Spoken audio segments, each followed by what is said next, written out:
Hello everyone, Mr. Happy here, and in this video just wanted to do a walkthrough of A4 Savage. That's right, our group finally, after 3 weeks of not doing this fight, almost 3 weeks, we got in, we got our kill. Now, I wanted to do this video basically doing a walkthrough of the fight, explaining the differences between normal and savage, and also giving you a general idea of how we deal with certain mechanics. Now, I do want to say this, we are members of the Elysium Free Company, or one of the other raid groups in the Free Company. With that in mind though, we did not use Elysium's world first video strategy. We did not actually deal with the Nisis. We did the quote unquote JP method, where we sacrifice ourselves to the Royal Pentacles and, for the majority, ignore Strapped Dolls. That'll make a little bit more sense later. If you already know what that means, well, all I have to really say is, sorry Miu, we just wanted the kill. Anyway, I'm going to be pausing occasionally to do my explanation, so let's just unpause it right now and get the fight started. So, just our regular prep here. We should have a few more seconds to pull. Should be in like 3 seconds right here. Yeah, there we go. Shadewalker the tank at the start. We just do that so we can stay in Deliverance for like 2 more GCDs. Now, this first leg right here, almost no different from normal mode. Everything hits harder. The Discoid orbs hit way harder. We actually have our healers each take a set of 3 orbs. And they need to use cures in between each orb in order to make sure they can survive. You're going to see KL right there is going to be dealing with them right behind us, intercepting them as they come in to hit me. Seeds of the Sky just does damage. It's not even lethal. Like, our Black Mage can occasionally stand in one of those Seeds of the Skies, and it does like 5k damage. Just try your best to avoid them and don't get hit by more than one.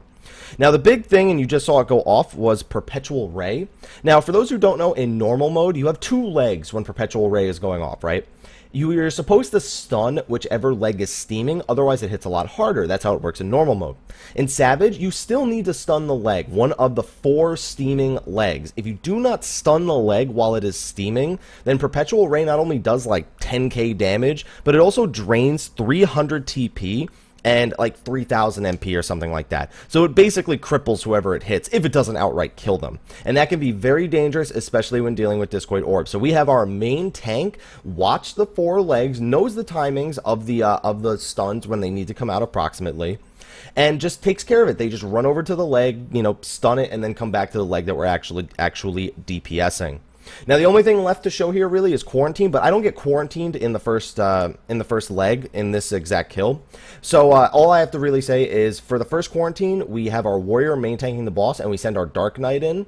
We're going to have 2 more quarantines in the rest of the fight, and we are going to send our warrior in for both of those. Don't worry about the tank's health right there. That was planned. Holmgang into Benediction, so he can stay in Deliverance longer. Don't worry. Completely expected. So first leg is dead. We are on the manipulator now. You don't get much time on the manipulator right here, and I've already lagged a few times. I've seen my GCDs. I had some pretty bad lag on this run. I think at some point I actually end up using Hyotan instead of a Suiton, which is horrible. I think so. I think it was a Hyotan instead of a Suiton. But it ended up working out because my Suiton timing came up later, but ugh. I did not have the greatest of lag. I'm in LA right now, so I don't have my usual, like, Jersey lag, which is, you know, much less. I am using What the Fast for this as well. Okay, so here we go. We're on to the second leg. Now, we're killing the 2 hind legs first, by the way, just for the sake of, well, it's much less annoying to deal with the 2 forelegs than it is the 2 hind legs. Doesn't matter what order you kill them, the phases still happen in the same order, but phases 3 and 4, or legs 3 and 4, are way less annoying if they're on the 4 leg. Just trust me on that one. You'll see why later. So we're going into quarantine right here. So 1 Panzer Doll is all you have to deal with. Not really that much different. The biggest difference is that this Panzer Doll hits like a truck. He puts blunt resistance stacks on whoever he's targeting, and he also has a tank buster. So in order to make sure that whichever tank goes in can survive, we make sure they have like a Divine Seal regen. He also has a Medica 2 left over for now from the phase transition. He's also in Deliverance. He's going to be trying to kill it as fast as possible. He occasionally can switch to Defiance for Equilibrium, or you know, he has Bloodbath. He has tools to deal with this defensive cooldowns, and you're going to see him use them pretty much. Now, if you're not dealing with a warrior, you would probably want to send your Paladin in on the first one and your Dark Knight in on Quarantines 2 and 3. They just need to really make sure that they kill it fast, especially with the gear that we have now. You should be able to kill it really, really fast.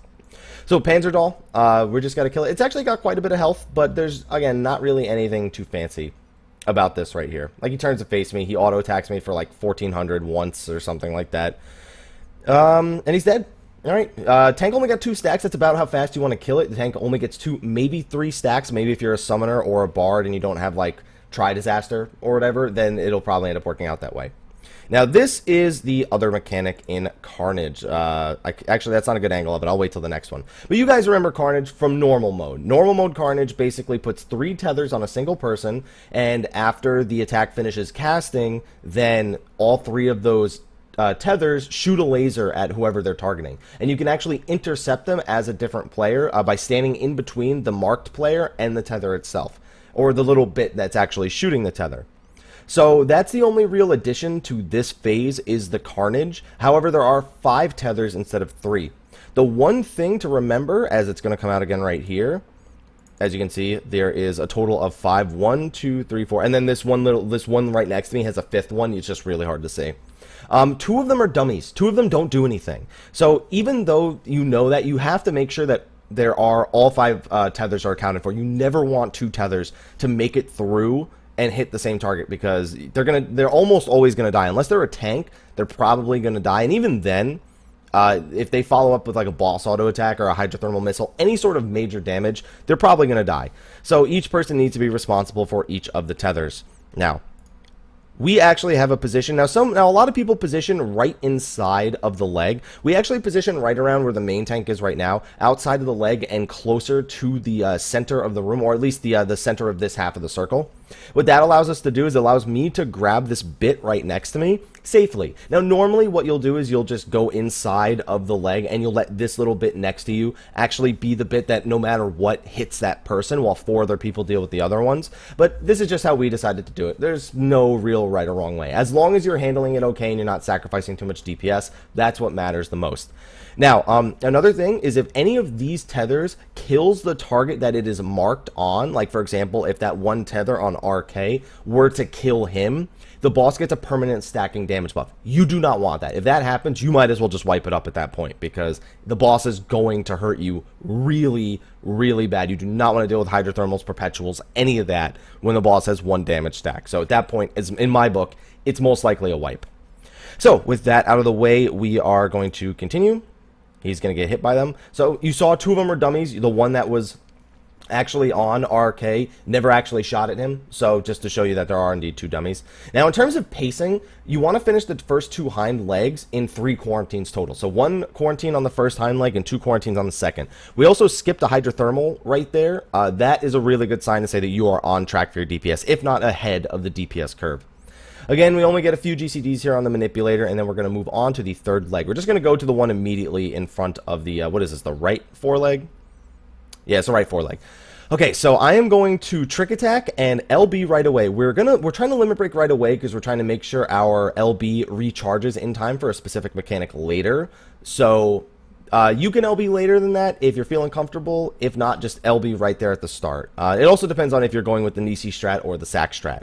Now we have the doll, so I'm actually going to pause this. Leg is steaming right now, in case you're wondering what the steaming leg looks like for the perpetual raise. That's what it looks like right there.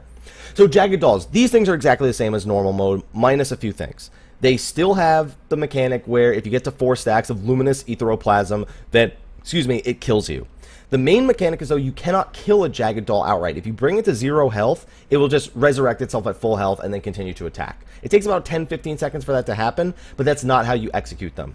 Now, if I can get a better angle, you might notice there is a Straff Doll in the middle of the room. Now, the Straff Doll, oh, I had it right there. I'll just wait for a second until the Straff Doll is actually in focus. There's not much else going on right here. There. So the Straff Doll in the middle of the room, as you can see. Now, that Straff Doll has quite a few mechanics added to it. For one, it has a cleave that places slashing resistance downs on the tank. So you need to basically do a tank swap for each Straff Doll. It's probably not going to work out that way exactly here, but you'll see it when we get to the 4th leg.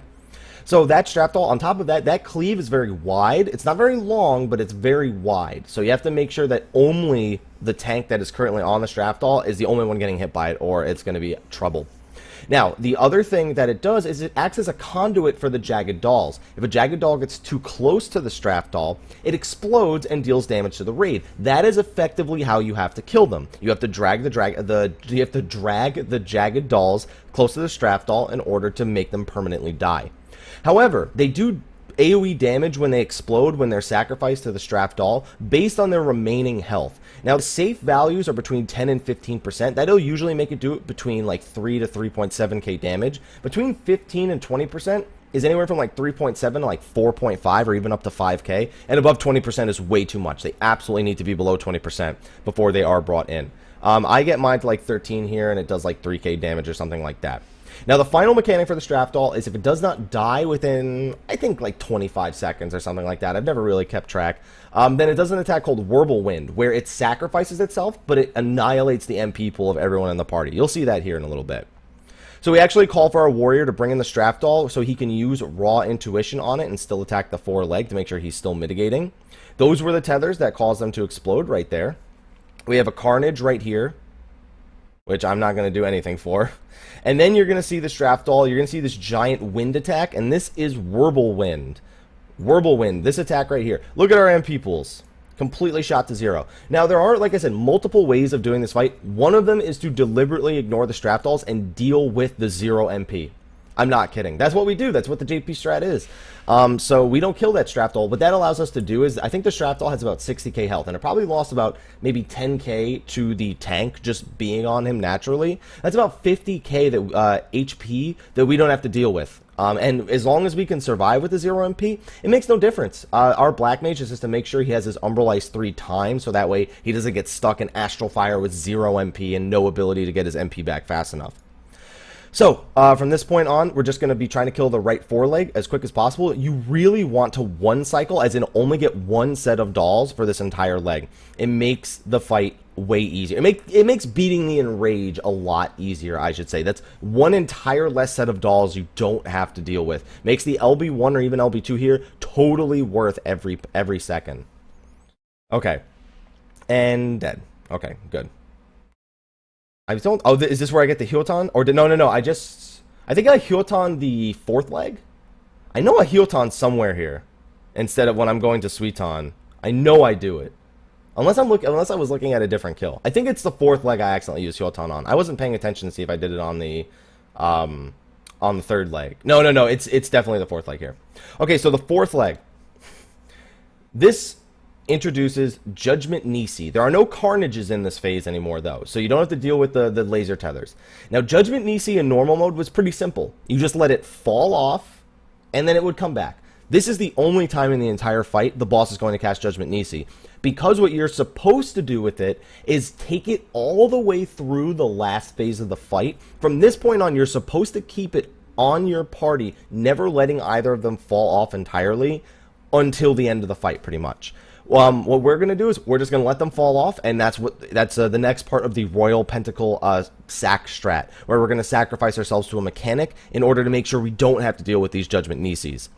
If you want to see how you're supposed to do Judgement Nisi, you should probably watch the World First video of the Elysium Group 1. So after the Nisis go out, we're going to get another set of Jaggeds and Straffs. So I am going to deal with that now. Okay, so same deal here. We're going to ignore the Straff Doll. We're going to bring these Jagged Dolls in. The only difference is because we don't have the raw intuition thing here, the Dark Knight's not going to drag it through the left foreleg for any reason. Thank you, Jan, for the Skogul. Really, Skogul's line is that big? Like, he's back here, and he's apparently hitting both targets. That's pretty crazy. All right, so I got mine to 11%. Bring it in. Blows up. So see, like, we had a 2.7 to 2.8k. That's reducible complexity. That's the name of the damage. Now, one thing I probably should have been mentioning up to this point, while I have a few seconds to talk about it, is that Mortal Revolution, with the ability we've been getting hit between for every foreleg, I'm just going to grab the first one. Now, I actually yelled at Kyo here, because we agreed that, you know, melee would deal with these orbs right here, and Kyo ran in. You know what? It's a good habit, though, because that means he's doing the mechanic. Which is, you know, I was like, Kyo, why do all of a sudden you want to do these orbs? I actually don't even think I was holding down my push to talk button for that. But anyway, so for Mortal Revolution, it gets stronger between every leg, so you do need mitigations. Virus, Storm's Path don't work on Mortal Revolution. So only things like Sacred Soil, I guess the Collective Unconsciousness buff, or Sucker, or anything like that. Basically just player-based buffs and damage reduction. So Scholar, pretty good in this fight for that reason. Or you would have a Nocturnal Astro. Stone Skins work. It's just, you can't virus it or path it. It does not affect the damage at all. Now, you notice we're actually killing this Straftall too. This was suggested to us by the scholar that we had brought today. He just said, why don't we just kill this one, because either way, it's not changing the way that we handle the fight, because you're going to get 15 seconds of nothing regardless. That's what he told us, so we decided to kill it. Did I do that Hyoton? I know I did. Is this it? No, this can't be it. Where's the Hyoton? I must have missed it. I know I Hyotoned once by accident in this fight. It must have been on the third leg. Okay, so this Mortal Revolution, we have our Warrior go Defiance. I can't tell if he has Convalescence up. And then we Eloquium him, Deployment. There is a Sacred Soil, I believe. I don't know. I mean, I have my effects turned off. So yes, there is a Sacred Soil. You can see it on my buff bar right now.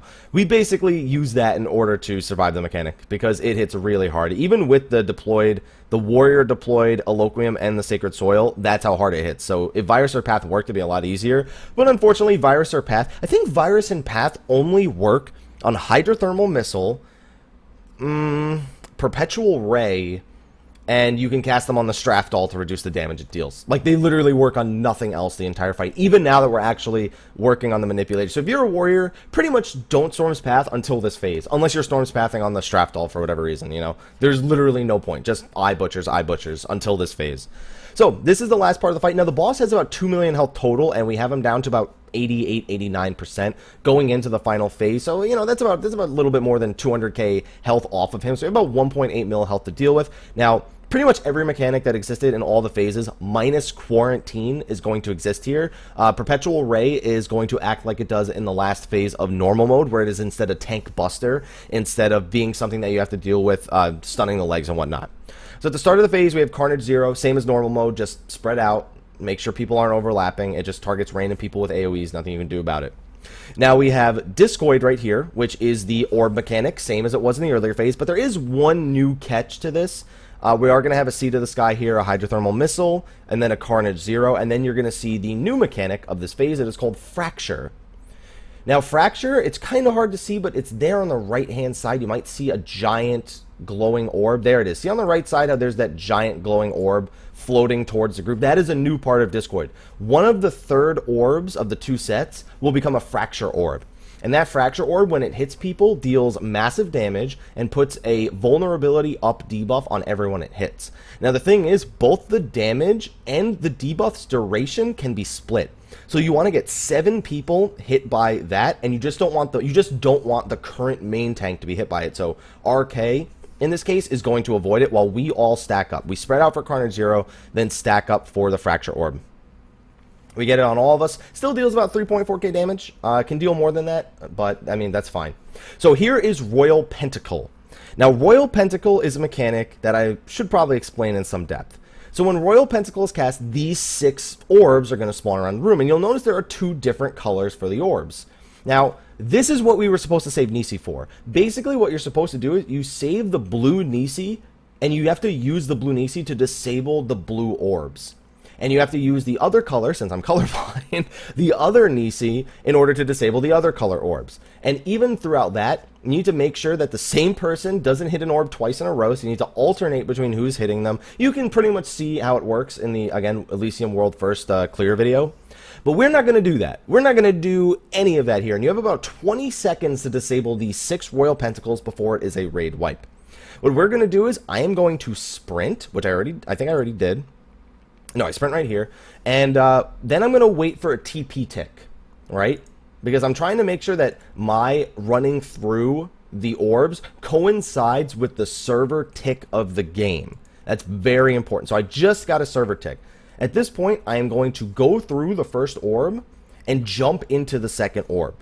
What this allows you to do is, even though I am just one person, and you saw the other 2 people do it as well, we were able to each disable 2 orbs. We have 3 deaths. We have the Black Mage death, my death, and the Warrior's death. And then we very, very quickly get raised. I'm still waiting for my death animation. There we go. At this point, the Bard turns on Ballad. Make sure he can handle the MP. And there's nothing else going on at this point. There was one thing that was going on. There were 3 perpetual rays that hit the main tank, which need to be mitigated because they each deal like 10k damage. So you need to make sure that you have, you know, your tank stance on, that you're running some sort of defensive cooldown there in order to reduce the damage, and that the healers need to keep the main tank alive through that. Every time he casts Royal Pentacle, he is going to use a certain number of perpetual rays on the main tank. For this first one, it was 3. For the next one, it's 5. And I think for the last one, it's 7. But I'll have to count when we get there. All right, so I'm back alive. Going to immediately re-Huton because, you know, this is the one time where it's okay for me to not have Huton. And then we have a Carnage. Regular Carnage on me. I go to the center of the hitbox. You don't have to do this. You don't have to go to the center of the hitbox, depending on who actually gets targeted. It made the most sense for me as a melee to do that. So now we have about 5 seconds, and then another set of Jagged Dolls and Strap Dolls are going to spawn. And this is still the same. Now, the only thing different here is Carnage Zero. There's going to be 2 Carnage Zeros right here. Here's the first one on top of that Sea to the Sky. So we're constantly just dodging around these AoEs. It's really annoying.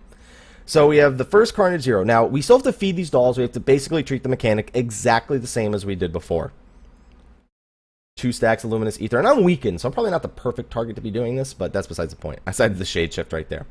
So right after this Carnage Zero, I get it a little bit lower, get it to about 11%. We all drag it in, and then it's going to cast Whirlwind, drain all of our MP. Now, to touch on the Whirlwind thing anymore, what does that actually allow you to do? It allows your healers to go ham with their MP while a Strap Doll is up, because you know you're going to lose all your MP at the end of the Strap Doll anyway. So you might as well just go full ham sandwich on it. I'm sorry for saying the term ham sandwich.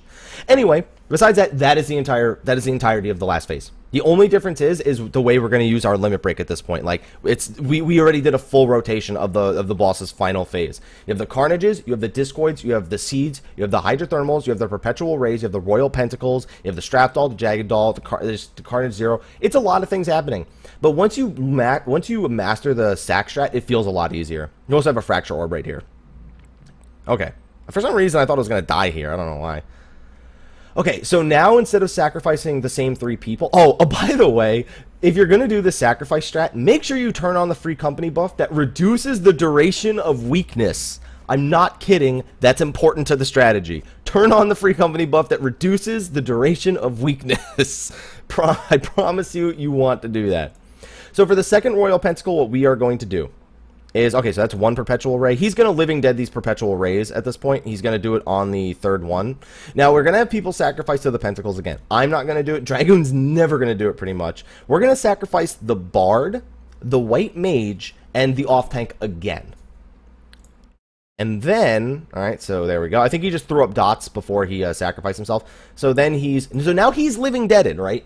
And you know how you have to heal them? You know, you have to make sure they get a full health bar worth of heals equivalent to their maximum HP. Guess how we're gonna do that? Guess what thing we're gonna use in order to heal everyone full?